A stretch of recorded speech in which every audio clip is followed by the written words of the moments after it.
It's my life. I got dirty, dirty, dirty, dirty, dirty. It's my life.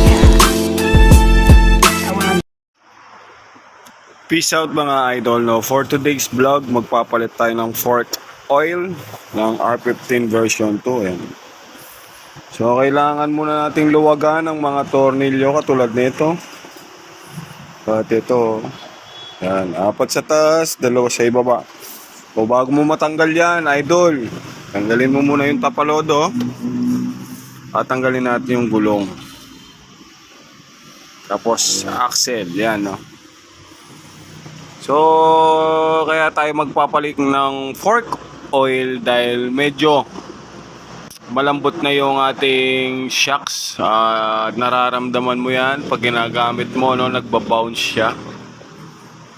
So, papalitan ko yung fork oil at ibababa ko na yung 2 shocks. Let's go! So ito idol, no, nabaklas ko na yung tapalodo, yung gulong, at naibaba ko na yung shock ni Bombastic. Ayan, no. So ito yung shocks niya, malambot na talaga. Tignan mo yung rebound niya. So papalit tayo ng fork oil at i-repaint ko na to para pumogi, no? Naibaba na natin, so ayusin ko na. Alright?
Sa version 2 ng R15, yung napanood natin sa YouTube, no, mga kabombastic, 170 ang ilalagay sa isang fork.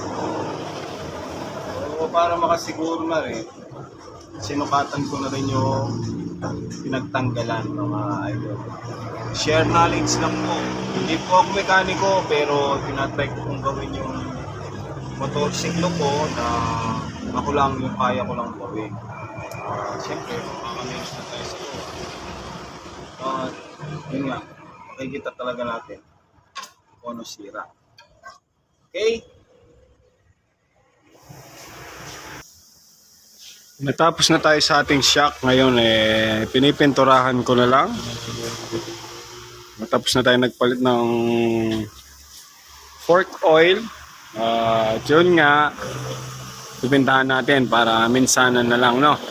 Ayan sila, oh. Alright?